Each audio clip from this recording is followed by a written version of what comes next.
Esse salmo tem a ver com o contexto e as implicações do drama familiar de Davi. Ele relata aqui o que ele passou a vivenciar como consequência das suas falhas, dos seus erros. Ele está sentindo várias emoções, enfrentando várias circunstâncias pelo pecado que ele cometeu.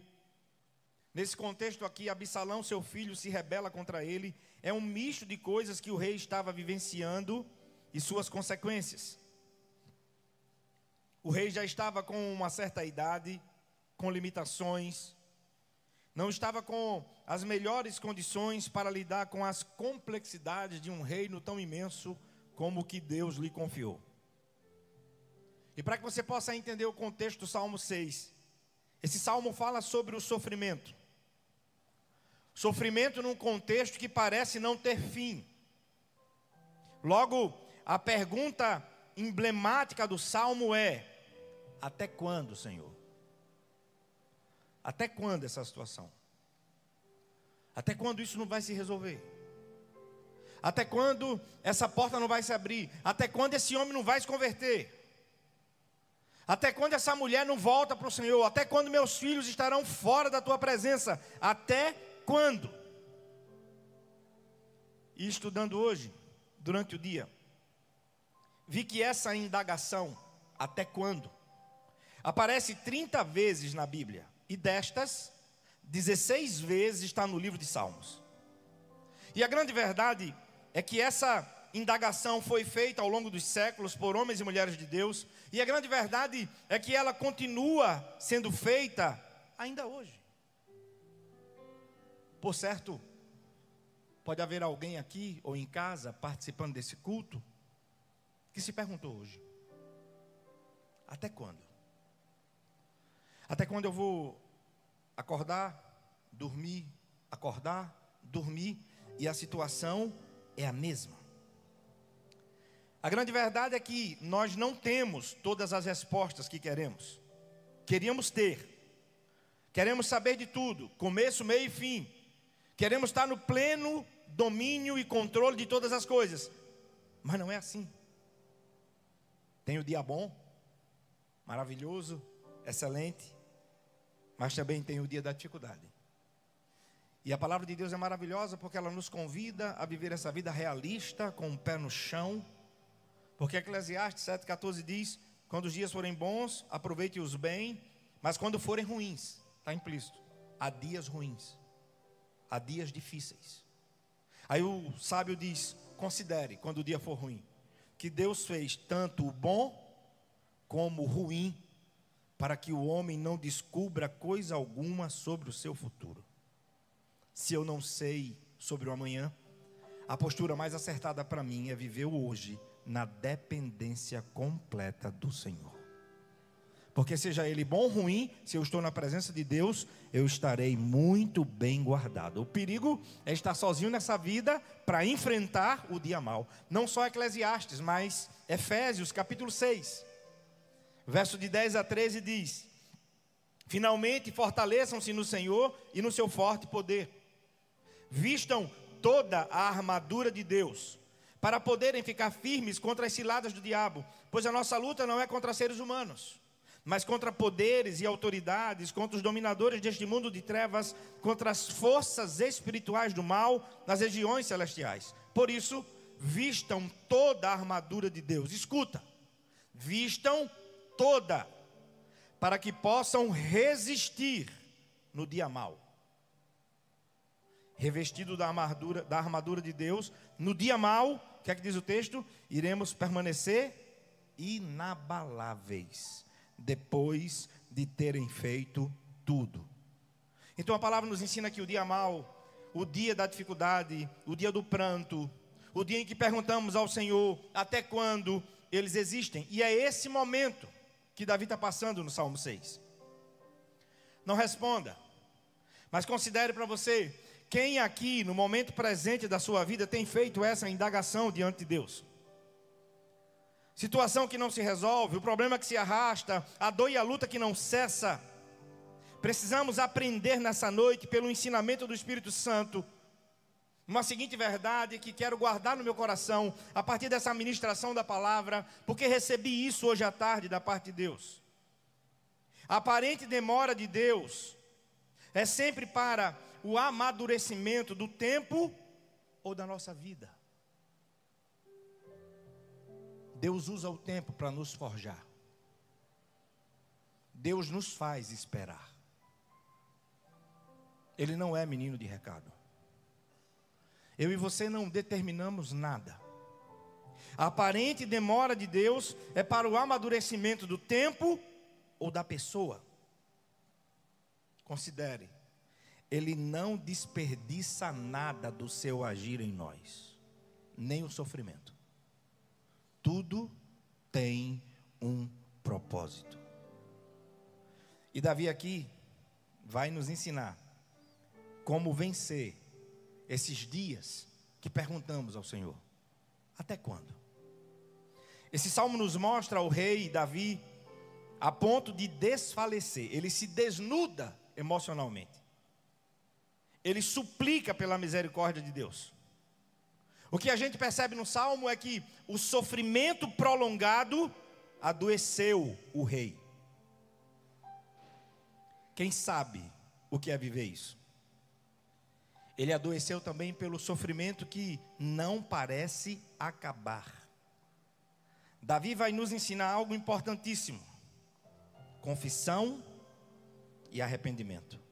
No decorrer desse salmo você vai entender porque ele diz no Salmo 6 que ele encharca o seu leito de lágrimas.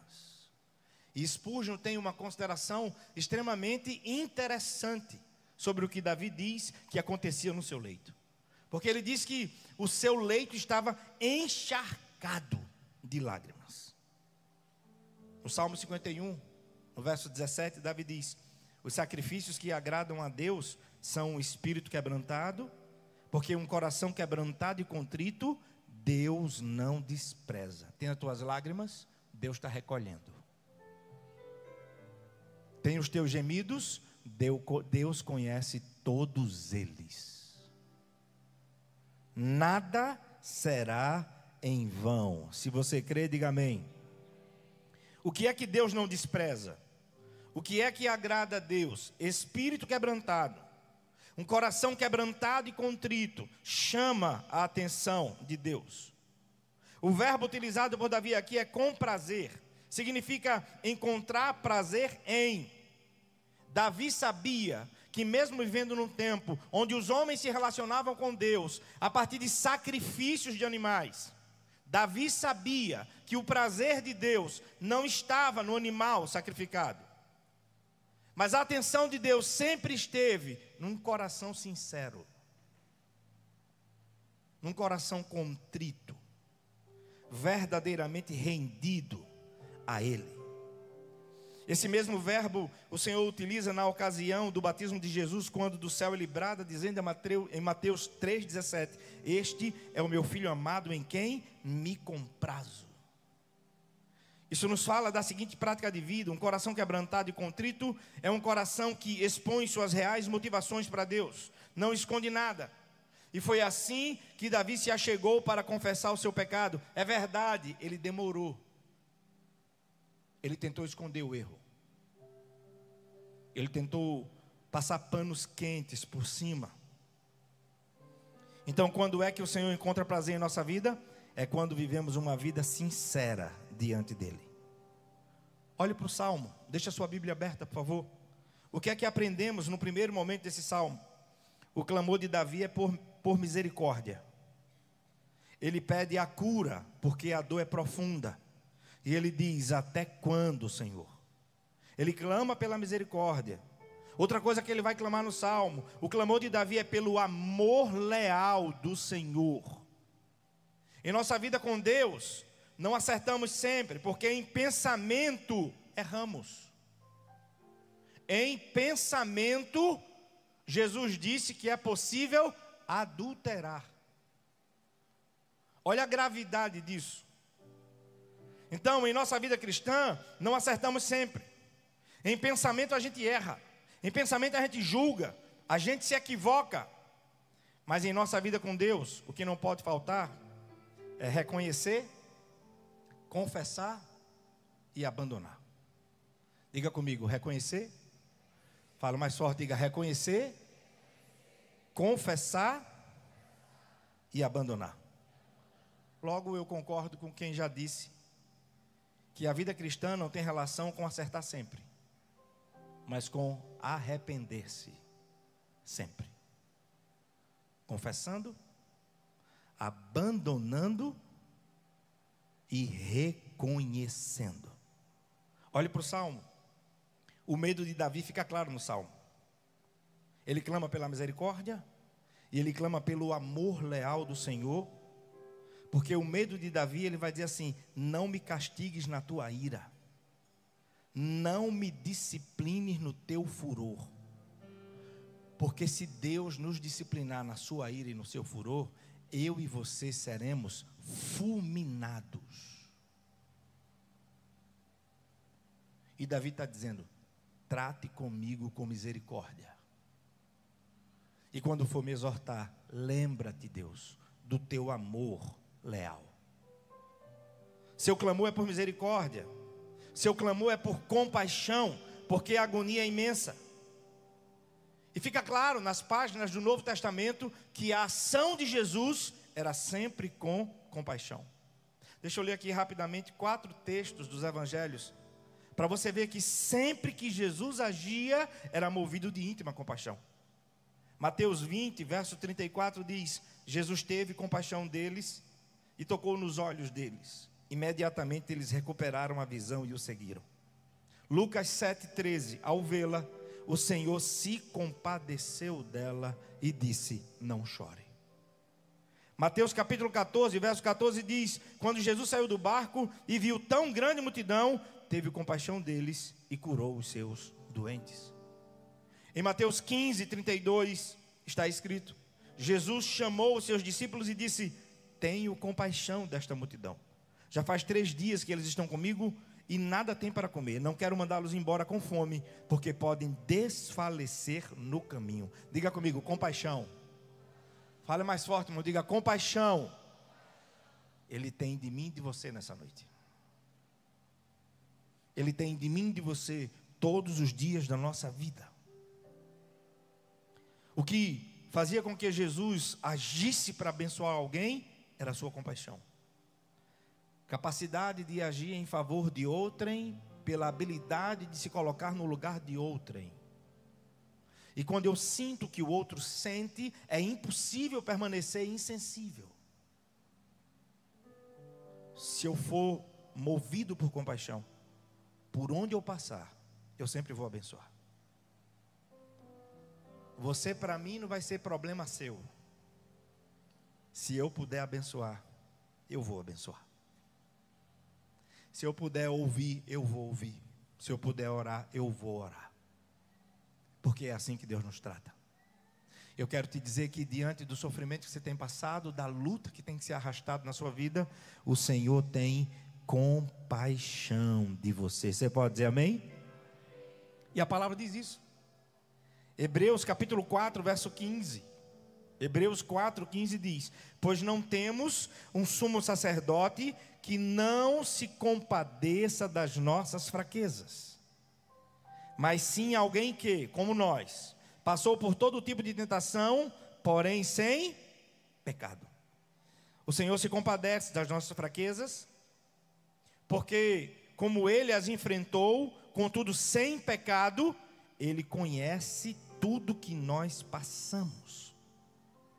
Observando o Salmo 6, vemos que Davi chega ao lugar mais profundo de dor e sofrimento. Sabe o que é estar exausto de gemer?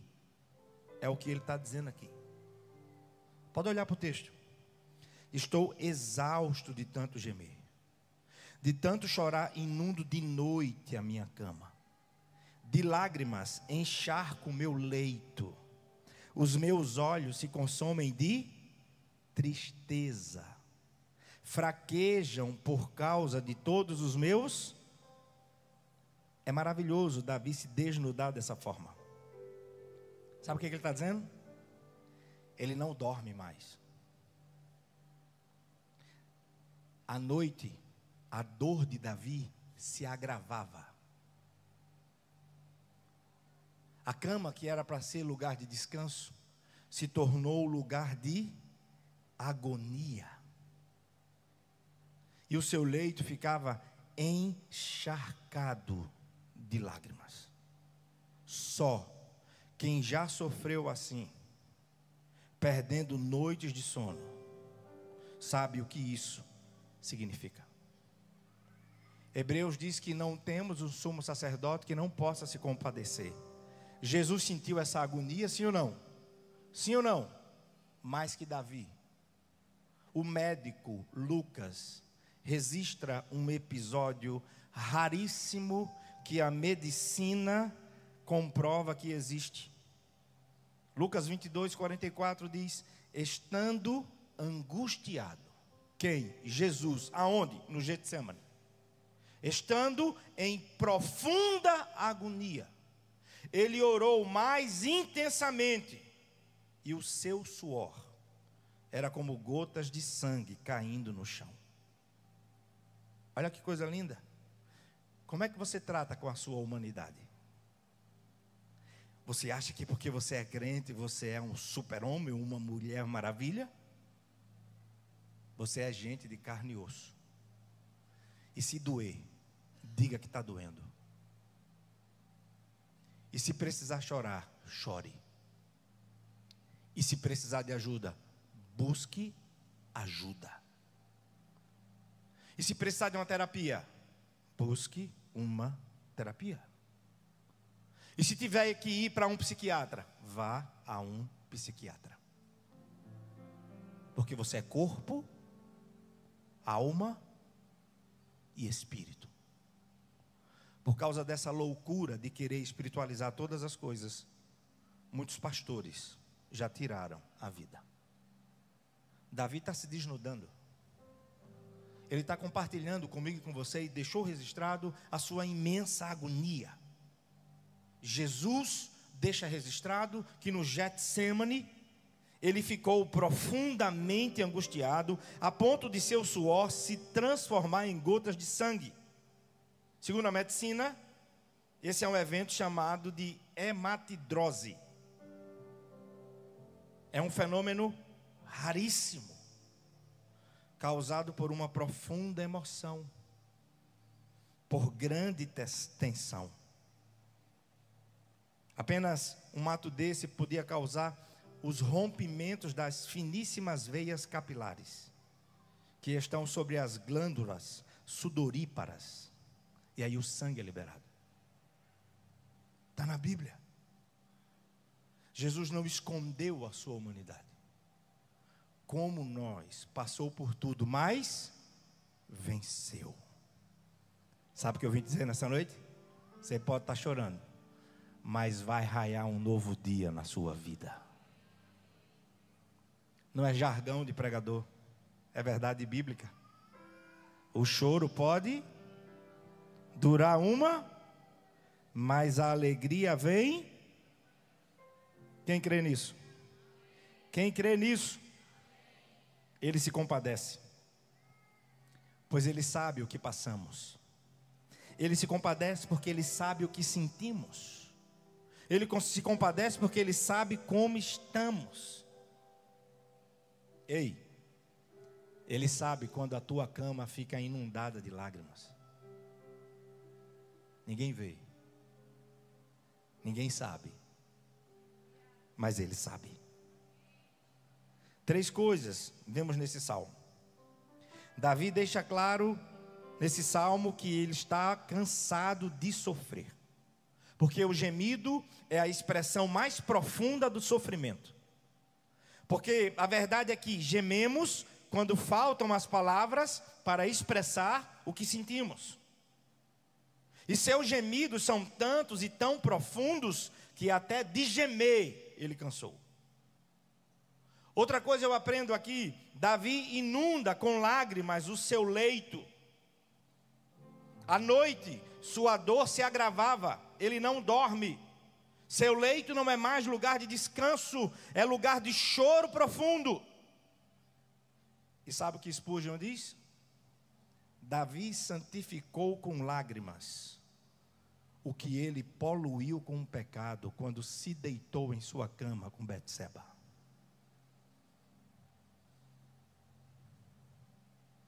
Porque ele chorou. No Salmo 51 ele vai dizer que enquanto ele tentou encobrir, os ossos dele ficaram enfraquecidos. Ei, o salário do pecado é a morte. Não vale a pena. Não vale a pena negociar a obediência ao Senhor. Não vale a pena. O que ele poluiu, ele teve que santificar com lágrimas. Terceira coisa que eu vejo aqui no Salmo 6. Davi não esconde. Ele está abatido. Emocionalmente, fisicamente e espiritualmente. E a pergunta para a gente partir para a conclusão dessa breve mensagem é: como sair de uma situação dessa? Como fazer cessar o pranto? Como recobrar as forças? Como poderia um homem se levantar num estado, num momento, numa situação tão difícil como essa? Ele não para de clamar. As palavras lhe faltaram. A dor era imensa. O que ele sabia era chorar. Sua cama ficava inundada. Mas o que é que ele não deixa? Ele não deixa de orar. Ei, irmão, desista de orar não. Ei, irmã, desista de orar não. Ei, não desista de clamar. O Eterno está sentado no seu trono de glória e Ele não te perde de vista. Olha o que diz. Ele toma uma posição. A coisa começa a mudar. Ele ressurge das cinzas. Porque ele vai dizer: afastem-se de mim todos vocês que praticam o mal. A coisa mudou. Mudou por quê?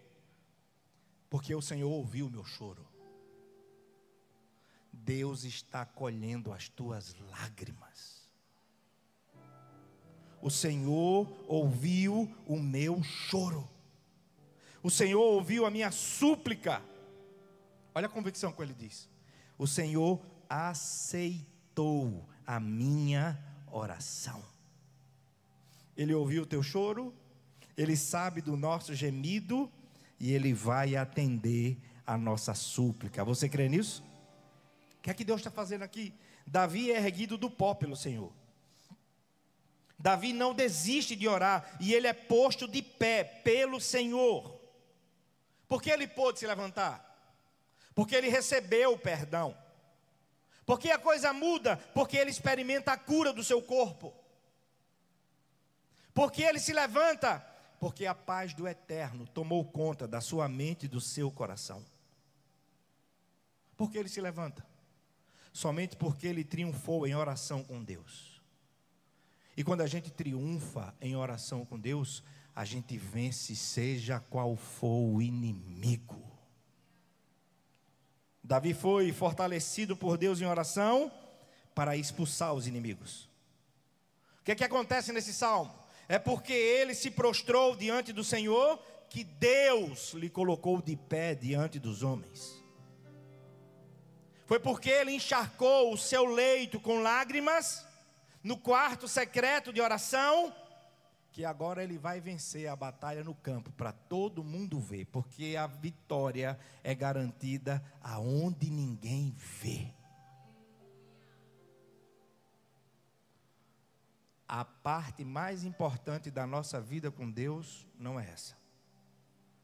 É a entra no teu quarto, fecha a tua porta e fala com teu pai em secreto. Ele recolhe as tuas lágrimas. Você vai vencer em oração com Deus. E Deus vai mudar a tua história. Deus vai fazer novas todas as coisas. Uma lágrima penitente, o seu leito regado de lágrimas dia e noite, foi a evidência para Deus da restauração. Contudo, não foram apenas lágrimas, mas foi o seu coração verdadeiramente contrito que logrou êxito no trono da graça de Deus.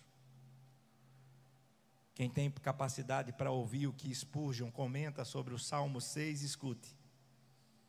Ele disse assim: as lágrimas de Davi, a voz do seu lamento, eram músicas aos ouvidos de Deus.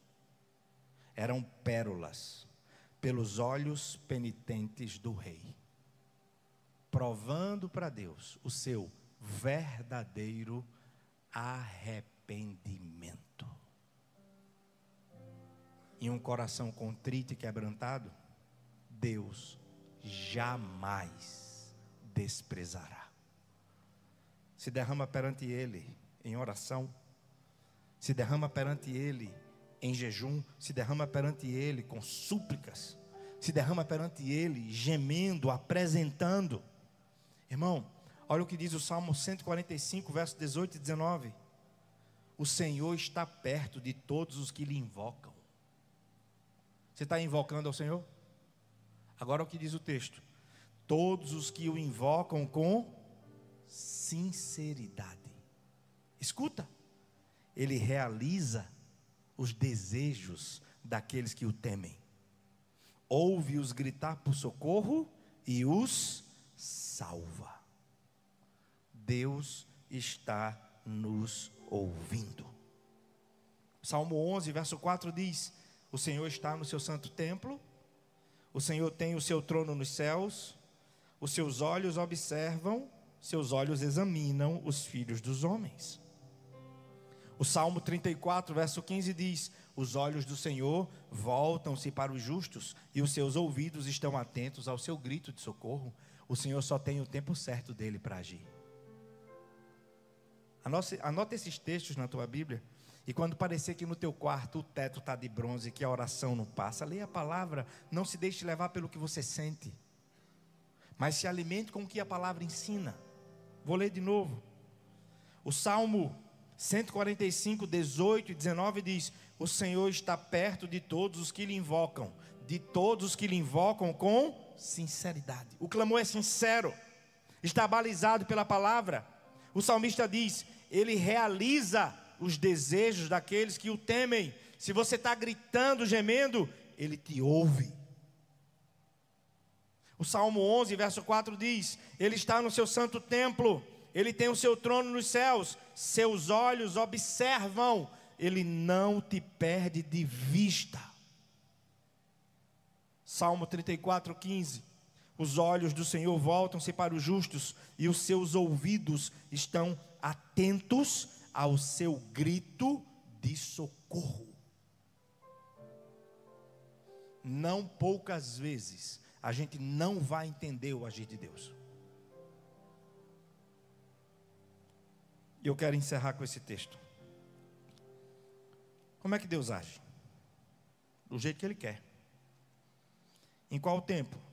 No tempo que Ele determinar. Porque o apóstolo Paulo vai nos dizer assim, ó profundidade da riqueza, da sabedoria e do conhecimento de Deus. Quão insondáveis são os seus juízos e inescrutáveis os seus caminhos. Diga assim: insondáveis. Fale mais forte, diga: insondáveis, inescrutáveis. O que é isso? É o agir de Deus. É o que Ele tem para mim e para você. É algo que a gente não entende. Só se Deus nos revelar. É inescrutável. Se você confia, mesmo sem entender, você descansa. Se você não confia, até entendendo, você fica ansioso. A grande questão é a gente de fato conhecer a Deus e descansar na verdade da sua palavra. Eu acho maravilhoso Isaías 41, 17 e 18, porque Isaías vai dizer assim: o pobre e o necessitado buscam água e não encontram, suas línguas estão ressequidas de sede, mas eu, o Senhor, vou responder a eles. eu, o Deus de Israel, não irei abandoná-los. Eu vou abrir rios nas colinas estéreis, fontes nos vales. Eu vou transformar o deserto num lago e o chão ressequido em mananciais. Eu creio nisso. E eu descanso na verdade da palavra de Deus. É preciso ter fé para tomar posse dessa promessa do Senhor para mim e para a sua vida.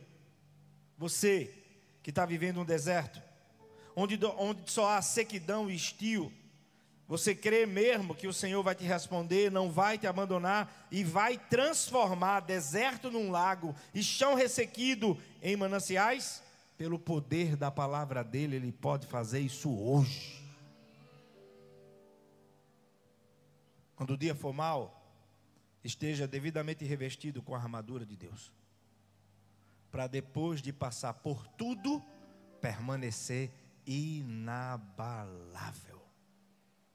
Não vai te matar, vai te fortalecer.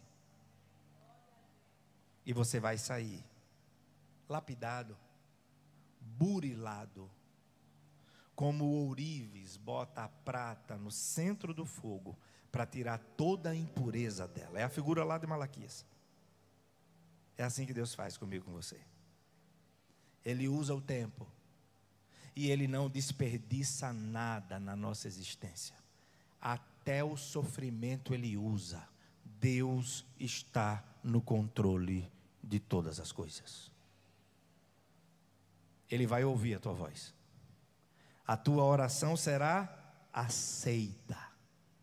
Agora, não poucas vezes, não procure entender. Simplesmente confie.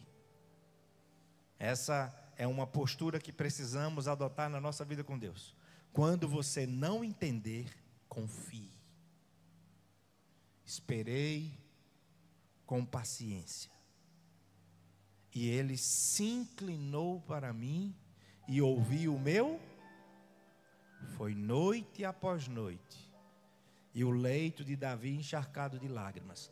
E Deus purificando o leito que ele havia contaminado com o pecado. Deus sabe a hora de fazer todas as coisas. Amém? O Senhor colocou essa palavra no meu coração para que você volte para a sua casa. E você vai dormir contando cordeirinho nessa noite. Mas está doendo, pastor. Mas Deus permanece no controle. Ele não perdeu o controle de absolutamente nada. Ele tem as rédeas da história. Ele tem o controle de todas as coisas. Ele recolhe as suas lágrimas. E no tempo certo, a vitória vai chegar. Quem crê nisso? Quem crê nisso? Fique de pé em nome de Jesus.